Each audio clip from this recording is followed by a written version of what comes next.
تھی باتیں تو یہیں پہ ختم ہو جانی چاہیے تھی، لیکن پھر باتیں بڑھتی جائیں گی، بہرحال اتنی بڑھائیں گے بڑھتی جائے گی۔ سید صاحب قبلہ سے میں گزارش کروں گا، وہ ثابت نہیں ہو پا رہا ہے، ثابت ہوگا تو ہم جو ہے یہیں پہ رجوع کروائیں گے ان سے۔ نہیں ثابت ہو رہا ہے، اتنا بڑا الزام آپ نے جو ان پہ نافذ عائد کیا ہے، آپ کو رجوع کرنا چاہیے سب کے سامنے۔ سید صاحب قبلہ نے، سرپرست صاحب نے۔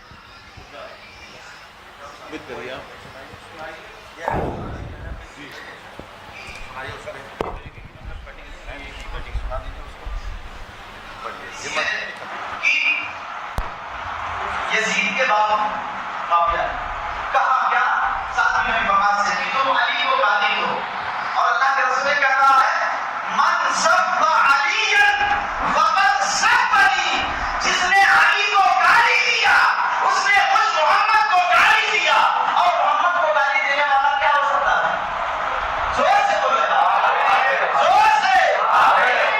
اب سوچو اگر کوئی کہہ دے نا کہ نبی کو علم غیب نہیں، تقریر ہے پوری عوام سے، آپ بتائیے۔ جمعے کی تقریر میں بولا انہوں نے، اور پہلی بات تو یہاں دو باتیں آئیں گی۔ ایک چیز یہ آئے گی کہ جو علی کو گالی دلوائے، تو پہلے تو یہی مسئلہ آئے گا کہ آپ نے ایک صحابی کے تعلق سے یہ کہا کہ انہوں نے مولا کائنات کو گالی دلوائی، اور اس پر استدلال کیا من سب علی۔ پھر اس کے بعد آپ نے یہ استدلال میں یہ کہا کہ پھر جو علی کو گالی دے وہ کون ہے؟ تو آپ تو انکار کر رہے ہیں، اور آپ تو جمعے کی مسجد میں بول رہے ہیں۔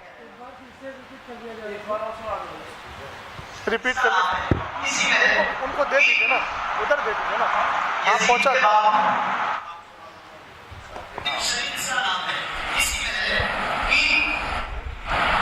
یزید کے بعد معاویہ کہا کیا؟ ساتویں مقام سے کہ تم علی کو گالی دو، اور اللہ کے رسول نے کہا ہے من سب علی فقد سبنی، جس نے علی کو گالی دیا اس نے خود محمد کو گالی دیا، اور محمد کو گالی دینے والا کیا ہو سکتا ہے؟ زور سے بولے زور سے۔ ہو گیا نا، ہو گیا نا، ہو گیا نا۔ اب صرف ان کا مسئلہ نہیں آئے گا، جتنی عوام سے کافر کہلوایا ان سے بھی رجوع کروانا پڑے گا، ورنہ وہ پھر اس حال میں جائیں گے۔ اتنا مائک پر سن لیا گیا ہے، صاحب نے صحیح کہا، خود بھی کہہ رہے ہیں، کہلوا رہے ہیں، عوام سے کہلوا رہے ہیں۔ اب رجوع کا مسئلہ ان کے لیے بھی آئے گا، ان کے نکاح جائیں گے سب۔ اب عوام بھی توبہ کرے۔ اب تو بڑا مسئلہ آئے گا، نکاح کا مسئلہ بھی آئے گا، جن سے کروایا ہے کافر ان سے بھی نکاح کا مسئلہ آئے گا۔ اس کا مطلب یہ ہے گند بہت زیادہ پھیلی ہوئی ہے۔ شریف بھائی بس رہنے دیجیے، حضرت خاموش ہو جائیے، کھڑے ہو جائیے، کلمہ پڑھیے، رجوع کریے، توبہ کریے۔ آپ کو پہلے دے دیجیے مائک، حضرت ایک منٹ رک مائک جائیے، حضرت شریف بھائی، حضرت رک جائیے، میں پہلے مائک مجھے ایک بات عرض کرنے دیجیے۔ جی جی جی مائک دے، جی جی بولیے۔ عالیہ قاضیہ بغدادیہ کے اعلامیہ کے مطابق آپ کو اچھے سے معلوم ہے کہ امیر معاویہ ابن ابی سفیان کے بارے میں ہمارے بزرگوں کا موقف کیا ہے۔ وہ مسلمان ہیں، وہ صحابی ہیں، حضرت ام حبیبہ سلام اللہ علیہا کے بھائی ہیں۔ یہ آپ کو موقف معلوم ہے، یہ واضح طور پہ آپ کو جو ہے تعلیم کیا گیا ہے۔ اور آپ نے اگر یہ جو بیان ابھی کیا ہے آپ نے، اس سے صاف ظاہر یہ ہو رہا ہے کہ آپ بزرگوں کے موقف کے خلاف آپ نے کام کیا، آپ نے بات کری۔ لہٰذا میں آپ سے یہ گزارش نہیں بلکہ آپ کو یہ حکم دیتا ہوں کہ آپ فوراً تجدید ایمان کریں، کلمہ پڑھیے، اور اس کے بعد جو ہے نا انشاءاللہ پھر بعد میں تجدید نکاح وغیرہ جو بھی ہیں وہ ہم مراسم جو ہیں وہ ادا کریں گے۔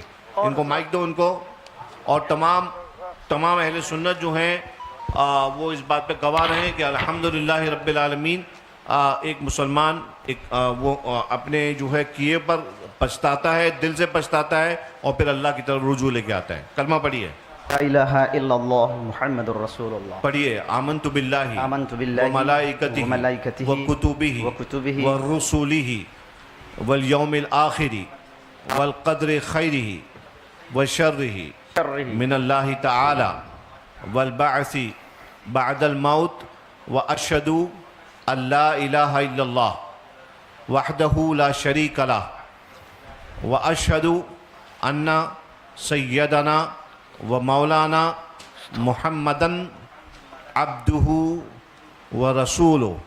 یا اللہ، میں نے تیرے حبیب علیہ الصلاۃ والسلام کو حاضر ناظر جان کر تیری بارگاہ میں یہ توبہ کی کہ میں نے صحابی امیر معاویہ کے شان میں ایسے نازیبہ الفاظ کہے جو میرے بزرگوں کے موقف کے خلاف ہیں۔ وآخر دعوانا ان الحمدللہ رب العالمین۔ سید صاحب، میں اب شرعی حکم کے اعتبار سے، آپ جانتے ہیں کہ انہوں نے جمعے کی نماز میں سب سے ہاتھ اٹھوایا تھا، وہ آڈیو بھی موجود ہے۔ تو آپ جانتے ہیں کسی مسلمان کو، وہ تو صحابی رسول ہیں، کاتب وحی ہیں، حضرت ام حبیبہ رضی اللہ تعالی عنہ کے بھائی ہیں، سب جانتے ہیں۔ ایک عام مومن کے لیے اگر کوئی آدمی تکفیر کا قول کر لے تو چونکہ مسلمان کو مسلمان ماننا، کافر کو کافر ماننا ضروریات دین سے ہے۔ سید صاحب، میں توجہ چاہوں گا آپ کی۔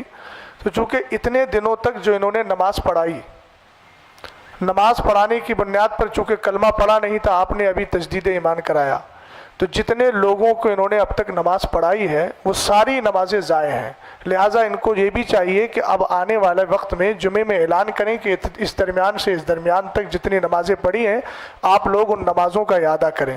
دوسری بات یہ ہے کہ جن لوگوں سے انہوں نے کافر ہونے کا قول کہلوایا ہے ان سب پر بھی تجدید ایمان، تجدید بیعت اور اسی طریقے سے تجدید نکاح یہ بھی ضروری ہے، چونکہ صحابی رسول کو کافر کہا، اور کافر کہنے کے بعد تو آپ جانتے ہیں ضروریات دین میں سے ہے مومن کو مومن ماننا، کافر کو کافر ماننا، اور ضروریات دین کا انکار کفر التزامی ہوتا ہے، اس میں کوئی راستہ رہتا ہی نہیں ہے۔